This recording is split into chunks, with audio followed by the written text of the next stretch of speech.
Hello everybody, this is Udrgelf911 here for Chapter 8, The Gate of Spec Ops The Line. Now, if only it wasn't for Chapter 3, all of the titles of all the chapters would have "the" in it, at least so far, because I don't remember. That is not something I would ever take note of while playing, or I took note of the first few times I played. I just kind of noticed that when I was editing it. Now, there are no intel. Pieces of intel in this chapter. Now, I really love that shot right there. So yeah, there is the gate. We've got to get there. Take care of the lookout. I'm on it.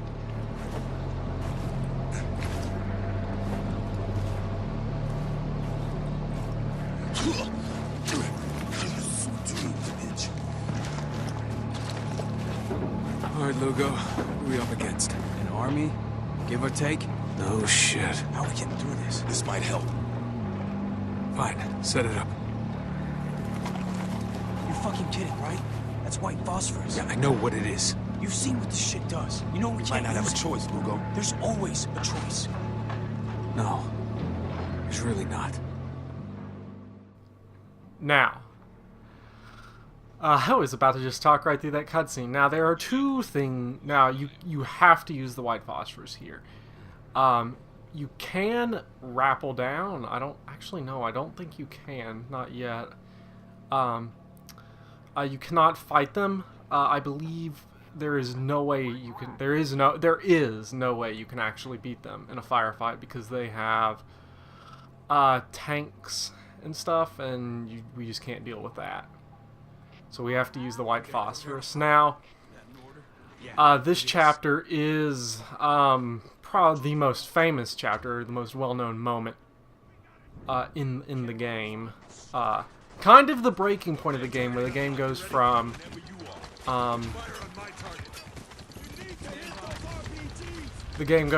kind of generic shooter to what it ends up being. But right now, let's pretend we're having fun.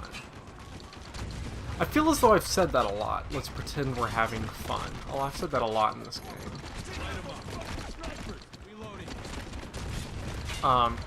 Now I would not be surprised if this scene, the setup and how we kind of play this scene out is taken from the scenes in the Call of Duty games, and it's probably in other games, other Call of Duty, like the newer Medal of Honors and the Battlefields. It's probably in there too, where you're in something really high up, shooting at kind of white marks on the ground.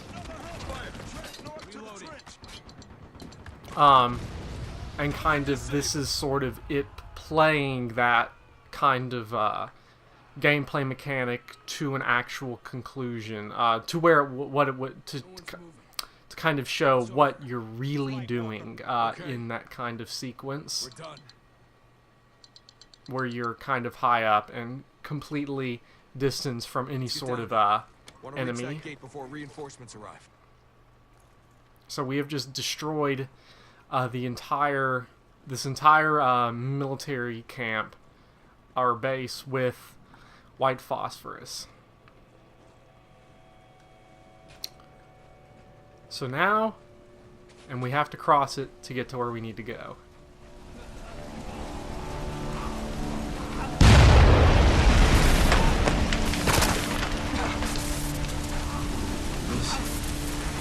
Okay. Gotta stop talking. What you just said? It means the smoke is toxic. Keep your mouth shut. Yeah. Jesus. I can't feel my legs. Let's just keep moving.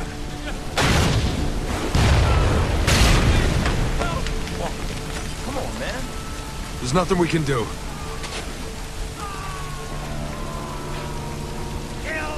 Come on. He's already dead.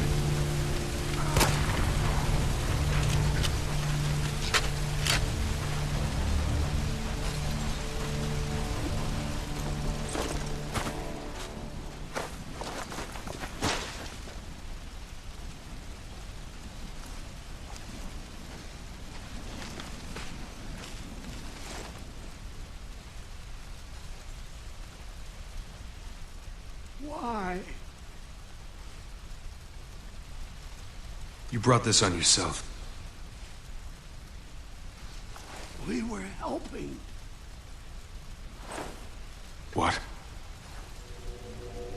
Oh no.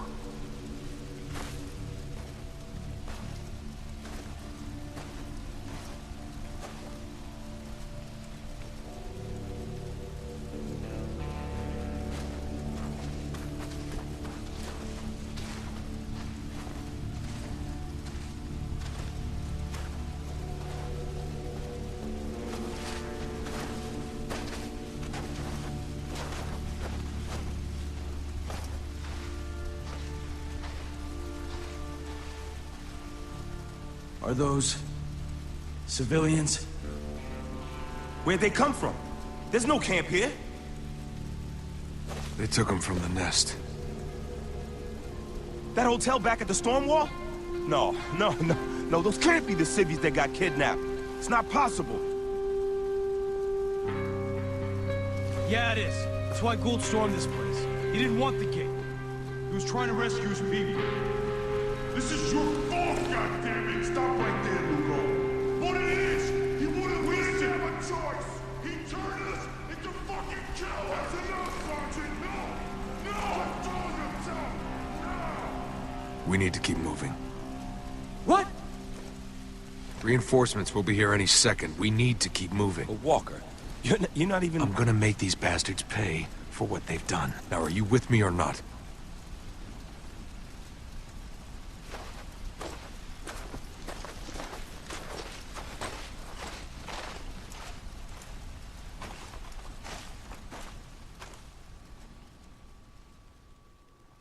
Now, I let that whole thing play out like a cutscene, including the part where I had gameplay, just because commenting on that during it would have probably been a bit inappropriate, I would imagine. Now, this sequence I actually want to discuss, because it draws a lot of criticism, the white phosphorus scene. Basically, most criticism against this game is that the game makes you feel bad for something it makes you do. And it usually extends to the fact the game tries to basically blame you for something it makes you do. Now, I believe that is actually part of the game that is really, really good. It is kind of, I would say, showing the relationship that kind of between player and player character, especially in a shooter where typically in a shooter what we've got is a silent protagonist who is a blank slate that we kind of put ourselves on to make ourselves look like the hero. Now, in this game he has a character, but he still exists inside a genre where we typically feel empowered by what we're doing and put ourselves in the character's shoes. The game, all the comments are directed towards Captain Walker in terms of, like, blaming him for it. But a lot of players feel it's blaming them because of the kind of connection that you have when controlling a character. So, from a narrative standpoint, it's not really blaming the player character. You just take the blame because you were in control of that character in a very minimalist sense. If you were truly in control, you could do whatever you want, and that really means whatever you want. There would be no limit. Now, what else was I going to? One of the comments that Captain Walker makes during that cutscene that is really important, actually, and probably the first time in the game where something really seems off about him, is he refers to the 33rd as murderers, and that we're going to have to make them pay for what they have done. Even though, up to this point, from what we have seen, the most horrible acts committed in Dubai have been by Captain Walker. Yet he continues to blame the 33rd for what's happened. That is very important for later on, and really kind of the first moment where we really sense something is kind of off. Now, on that note, though, of player and player character, remember back in the introduction, or, well, coming into Chapter 1, where it was the credits, and it lists, it put Uderjelf 911 as a special guest? Well, it puts your username, whether it be your PSN name, your Xbox Live name, or I don't know how they do it on PC. If it's like Steam, it might be your Steam name, or maybe you have to enter in a name at the beginning if you're just playing the PC version like by itself, not on anything like Steam or something. But it does that, and that is very interesting for really the way, and that kind of proves that this game is sort of it's not sort of, but mostly about the way players and player characters interact. Because even if they aren't literally doing it, there is that kind of connection where we take responsibility for their actions, even if they're forced upon us. So we feel like we're taking the blame, or the game is blaming us, even though it is blaming Captain Walker. So, one other thing about this game where the scene draws criticism, a lot of people criticize it because there is no choice.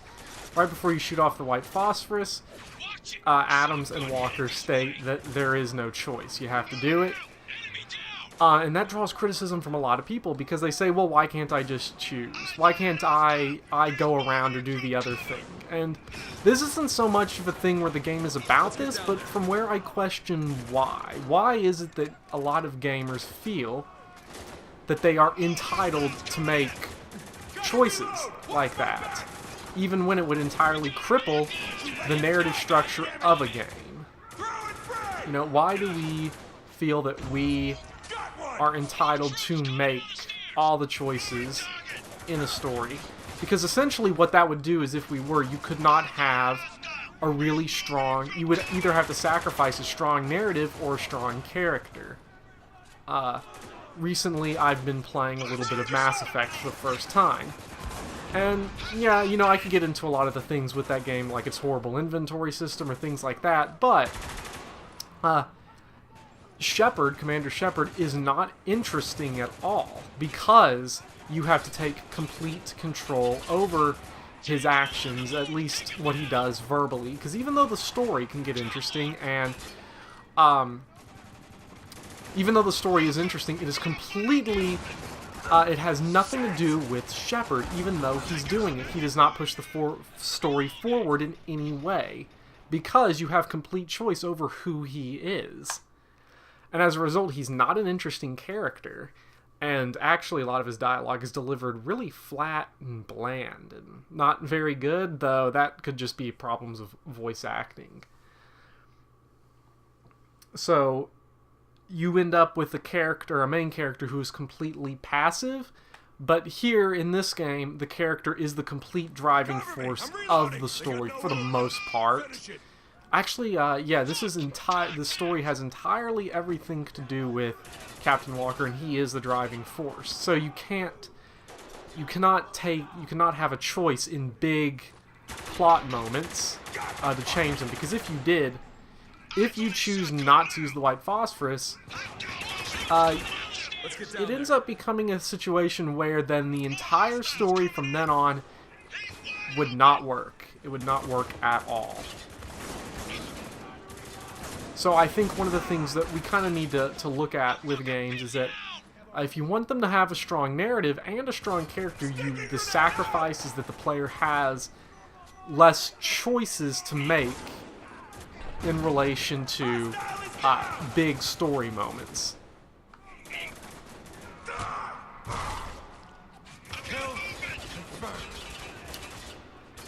And it's really at this point that the game kind of loses its facade of fun, I would say. Because before this, you'd be like, oh, there's some dark stuff in here and everything. But now we are completely aware that at this point, no longer can we really be considered a hero. Because we're, at this point, essentially murderers. But there still is that thing where you can say, well, it was in self-defense because we needed to do it. There really is a lot of discussion that can come up about this game and the nature of heroism and heroism in games and as a player, you know, what it means to really be a hero. Because one of the things you can say there's no choice too, and I want to bring this up. A lot of people say that the choice, you do have a choice in that you could stop playing. Now, I don't entirely buy that. I think that you can only get that. Start looking around. You can really only get that by playing through the game, thereby defeating that point entirely. I feel as though, from a narrative perspective, it could have been avoided had Captain Walker just left, because he could have. This was just a recon mission to come in and see what was going on. He could have left at any point, but instead chose to stay. And remember the first obstacle we saw coming into Dubai, or the first thing we saw, it wasn't really an obstacle, was a stop sign? Yes, that is kind of a subtle hint that probably better off not trying to be trying to take matters into your own hands here.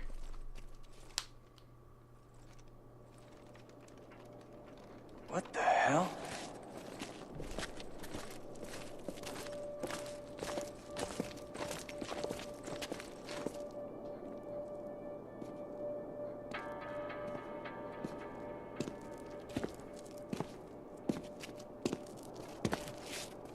Phosphorus.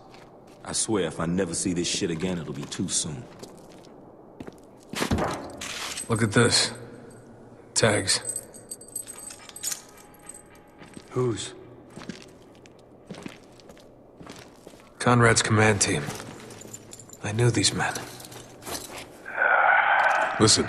No better than I did. I promise you that. He knows we're here. I could not inspire them. They led a mutiny. Foolish in a place like this. I don't blame them. They did what they thought necessary. But if order was to be maintained, an example had to be made. Colonel. I'm Captain Walker. Captain Walker. Yes, I remember you. Kabul, I think it was. You performed admirably under the circumstances. Colonel, I don't please. know if I told you that. What's going on here? Survival, Captain. Plain and simple. Everything is teetering on the edge of everything. But this you already know. The rest you'll have to see for yourself. Welcome to Dubai, gentlemen. Alright, so that is it for Chapter 8. In the next part, we will do Chapter 9. Radio man ain't running. Bye. He's just a lackey. You mean?